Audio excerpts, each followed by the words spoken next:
Hello बच्चों, welcome to our online पाठशाला। चलिए बेटा, हम इससे प्रीवियस वीडियो में हमने देखा था कि relative reactivity of 3 degree hydrogen, 2 degree hydrogen, 1 degree hydrogen is 5.5:3.8:1 for chlorination.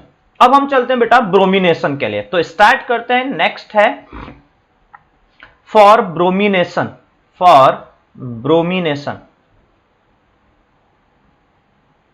Okay, ठीक है। तो ये हमारे लिए सबसे इंपॉर्टेंट होता है क्योंकि Cl और Br का ही केस हमारे सिलेबस, एक टाइप से सिलेबस मतलब, क्योंकि F2 की रिएक्टिविटी बहुत ज्यादा होती है और वहीं पर I2 की रिएक्टिविटी बहुत कम होती है, जबकि इन दोनों की रिएक्टिविटी बीच में एग्जिस्ट करती है, तो उनको स्टडी करना इजी होता है। तो उसी बिहाफ में क्वेश्चन लेते हुए चलते हैं। क्वेश्चन कुछ इस तरीके से है हमारे पास। सेम जो क्वेश्चन हमने वहां लिया था वही क्वेश्चन यहां पर भी ले रहा हूं। ये एक्सेस में है प्लस Br2, तो जो प्रोडक्ट मिलेगा वो प्रोडक्ट कुछ इस टाइप से होगा जैसे हमने क्लोरीनेशन में बनाया था। सेम यहां पर भी वैसा ही होगा। दिस वन, ये हमें प्रोडक्ट मिला, ये हमें 3% मिलता है और ये हमें 97% मिलता है। तो अब हम इसी बिहाफ में वो स्टडी करेंगे जो स्टडी हमने वहां पर करी थी और कंप्लीट कैलकुलेशन कर सकते हैं। अब ध्यान दीजिए बेटा, इसी बेस पे यहां पर मैं आपको पूरा बताते हुए चल रहा हूं कि इसी बेस पे हमारे पास दूसरे जो कुछ एग्जाम्पल हैं उनको भी बता दूं। ठीक है, ये एक्सेस में प्लस Br2 एच न्यू, दोनों साइड मेंशन कर लेते हैं एच न्यू। ठीक है, तो यहां पर जो प्रोडक्ट मिलेगा वो Br और दूसरा जो प्रोडक्ट मिलेगा वो हमें इस टाइप से मिलेगा, यहां पर Br। ये हमारे पास ग्रेटर देन 99% होता है और ये हमारे पास लेस देन ग्रेटर देन 1% होता है। यानी जस्ट हम यहां पर बता दें कि ये लेस देन 1%, ये लेस देन 99%। तो इसके बेस पे हम यहां पर बात कर सकते हैं कि जो प्रोडक्ट मिल रहे हैं वो परसेंटेज में किस तरीके से मिल रहे हैं। इसी बेस पे एक और एग्जांपल है, उसको भी हम लिख लें, ठीक है ना, ताकि आपको सभी एग्जांपल क्लियर हो जाएं। ठीक है, अब यहां कैलकुलेशन नहीं करूंगा, बस केवल आपको मेंशन करूंगा कि हमारे पास रिलेटिव रिएक्टिविटी कितनी होती है। इस चीज को समझना हमारे लिए बहुत जरूरी है बेटा, तो आप लोग प्लीज ध्यान दीजिएगा, बहुत इंपॉर्टेंट कॉन्सेप्ट है।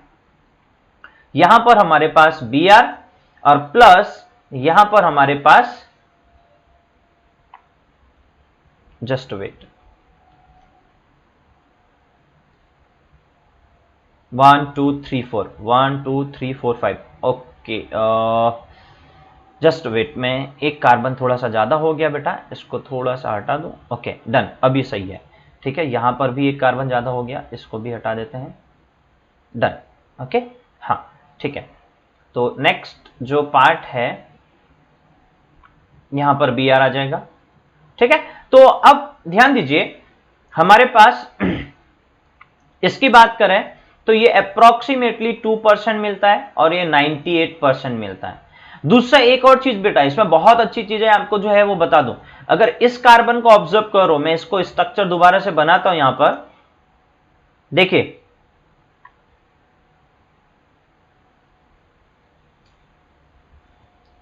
इस तरीके से है, यहां पर Br और एक हाइड्रोजन होगा यहां पर।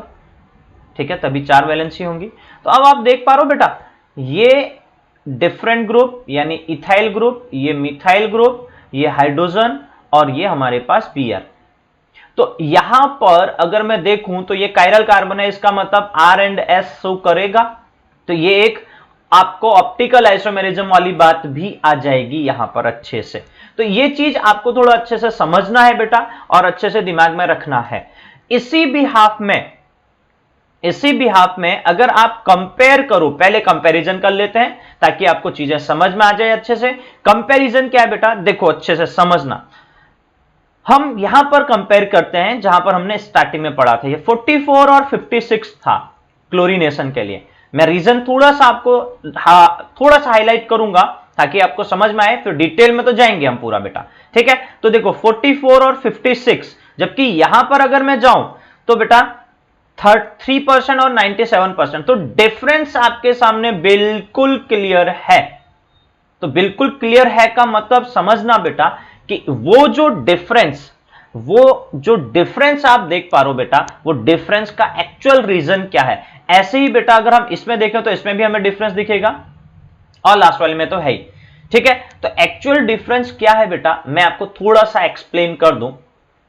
जो डिफरेंस है वो बेसिकली ये बताता है कि हमारे पास ब्रोमिनेशन और क्लोरीनेशन में एक्चुअल जो डिफरेंस आता है वो 3 डिग्री 2 डिग्री 1 डिग्री हाइड्रोजन का, वो तो जो फ्री रेडिकल की स्टेबिलिटी का ऑर्डर है बेटा वो तो फिक्स रहने वाला, और उसी के बेस पर रिएक्टिविटी की ऑर्डर का बात करें वो तो फिक्स है। लेकिन यहां रिलेटिव रिएक्टिविटी की बात करेंगे और उसके बेस पे कंपेयर करेंगे। तो रिलेटिव रिएक्टिविटी में पहले लिख देता हूं, relative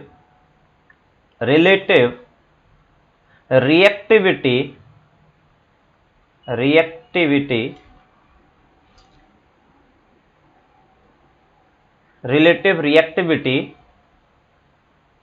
is equals to 3 degree hydrogen is to 2 degree hydrogen is to 1 degree hydrogen। तो क्या हो जाएगा, आंसर मैं लिख रहा हूं बेटा 1600। देखो बेटा यही चीज मैं आपको समझाना चाह रहा था, 1600 is to 82 is to 1।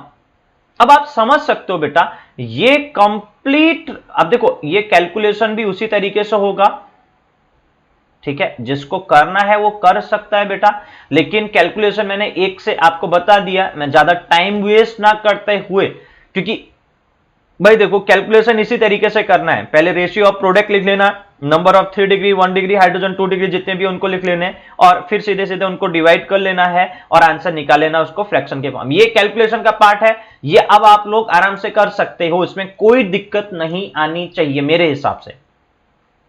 अब आप यहां पर वेरिएशन देखो बेटा, 1600 टाइम्स उसकी रिलेटिव रिएक्टिविटी ज्यादा होगी ब्रोमिनेशन के केस में। ये केसेस भी लिख देता हूं, फॉर ब्रोमिनेशन। आई होप कि मेरी बात सबको समझ में आ रही होगी। ब्रोमिनेशन के केस में ये रिलेटिव रिएक्टिविटी 1600 हो गई है, और फिर is to 1। अब बात यारी मैं फिर से ये कहना चाह रहा हूं, कैलकुलेशन आपको करना है तो बेटा आप करिए, मुझे कोई दिक्कत नहीं है, बता दिया आपको, आप पॉज करिए, कैलकुलेशन करिए, आप निकालिए। ये सब निकालने का तरीका आपको पूरा बता दिया है मैंने, आप लोग आराम से उस चीज को समझ सकते हो, उस चीज को रिलेट कर सकते हो। तो ब्रोमिनेशन के लिए मैंने निकाल दिया। हाँ, एक और चीज यहां पर ये मेंशन भी कर देता हूं, at 1 atm pressure and temperature is 127 degree Celsius. और यहां पर भी मेंशन कर लेते हैं बेटा 1 atm pressure and temperature is 25 degree Celsius. तो ये दो अलग अलग कंडीशन पे आपको पूरा ये डिफरेंस जो आपको मिला है बेटा, इससे ये प्रूफ होता है, इससे ये कंप्लीटली प्रूफ होता है कि हमारे पास relative reactivity for bromination and for chlorination different होगी। और क्लोरीनेशन और ब्रोमिनेशन को अगर मैं कंपेयर करूं तो ब्रोमिनेशन का रिलेटिव रिएक्टिविटी ज्यादा है एज कंपेयर टू क्लोरीनेशन, क्योंकि हमें यह पता है कि इसमें एक पॉइंट आता है बेटा जो मुझे जनरली आगे कंप्लीट डिस्कस करना है, रिएक्टिविटी एंड सेलेक्टिविटी। अगर आप देखोगे बेटा हमने ऑर्डर में, मैं फिर से प्लीज मैं आपको मेंशन करना चाहता हूं ताकि आपको चीजें समझ में आए, Br2 की रिएक्टिविटी जो थी बेटा वो कम थी Cl2 के बेस पे। तो एक चीज हम यहां पर बताते हैं, थोड़ा सा मैं आपको हिंट देता हूं, फिर हम इसको डिटेल में तो पढ़ेंगे। भाई देखो सिंपल सा पॉइंट है, जिसकी रिएक्टिविटी बहुत ज्यादा होगी ठीक है, वो आपका बहुत फास्ट रिएक्ट करके इजीली स्टेबल होना चाहेगा, चाहे वो किस फॉर्म में है मुझे नहीं पता, ठीक है ना। बट एक चीज समझो, किस फॉर्म में है वो मैं इसलिए कह रहा हूं मुझे नहीं पता, क्योंकि बेटा अगर हम देखें कि भाई वो आप चलो एक सिंपल एग्जांपल से समझते हैं। भाई देखो आप कभी वो छुपन छुपाई वाला खेल होता है बेटा, उसको खेलते हो तो आपने देखा होगा कि जिसके पास जो बहुत डिस्टेंस कम हो या बहुत तेज भाग रहा हो, तो उसको छुपने के लिए, क्योंकि देखो सपोज करो बेटा हम यहां पर जहां पर जिसको जो छुपन छुपाई वाला खेल खेल रहे हैं उसमें जिसको ढूंढना है, जिस पर्टिकुलर इंसान को आप सबको ढूंढना है, उसमें अगर आप देखोगे वो काउंट करता है 1 से लेकर 10 तक, उतनी देर में आपको छुपना होता है। तो अगर आप उतनी देर में छुप गए तो ऑटोमेटिकली आपको वो फिर ढूंढेगा। तो उसमें आपने देखा होगा कि जितना डिस्टेंस ज्यादा ट्रेवल करते हो उतना आपको एक अच्छी जगह पर छुपने का टाइम कम मिलता है, और जितना कम डिस्टेंस ट्रेवल करोगे उतना छुपने की जगह ज्यादा मिल जाएगी। तो इसका मतलब क्या है? इसका मतलब यह है बेटा कि रिएक्टिविटी जिसकी ज्यादा है, जो ज्यादा डिस्टेंस ट्रेवल किया, जिसकी रिएक्टिविटी ज्यादा होगी बेटा, उसकी सेलेक्टिविटी का चॉइस जो होगा बेटा वो लेस होगा, यानी वो इजीली मिल सकता है जिसको ढूंढना है। और जिसकी रिएक्टिविटी कम हो, यानी जो ज्यादा डिस्टेंस ट्रेवल नहीं किया हो, उसको छुपने के लिए जगह को ढूंढने में ज्यादा टाइम इजीली दे सकता है और अच्छे से छुप सकता है, यानी वो अच्छे से स्टेबल हो सकता है। सेम वही क्राइटेरिया यहां पर कि जिसकी रिएक्टिव, अब मैं एक स्टेटमेंट बोल रहा हूं फिर मैं आपको पूरा आगे भी एक्सप्लेन करूंगा, ठीक है। रिएक्टिविटी जिसकी ज्यादा होगी उसका सेलेक्टिविटी का चॉइस कम होता है, ये बात फिक्स है, और जिसकी रिएक्टिविटी कम होगी उसका सेलेक्टिविटी का चॉइस अच्छा होता है। सो मैं आपको इस स्टेटमेंट पे बोल रहा हूं more reactive less selective, less reactive more selective. This is the most important point, मैं मेंशन कर देता हूं यहां बेटा, जो बहुत इंपॉर्टेंट है। More reactive less selective and less reactive more selective। तो ये इसी बेस पे आपको ये परसेंटेज में डिफरेंस दिख रहा ना क्लोरीनेशन और ब्रोमिनेशन में, वो इसी वजह से दिख रहा। अब इसको हम एक्सप्लेन करेंगे, इसको हम अच्छे से देखेंगे। तो आई होप कि बेटा आपको यहां तक पूरा अच्छे से समझ में आया होगा। तो प्लीज अगर आपको कोई भी प्रॉब्लम हो तो आप हमें बताइए, हम आपका हर एक प्रॉब्लम को सॉर्ट आउट करेंगे। Okay, thank you, bye bye.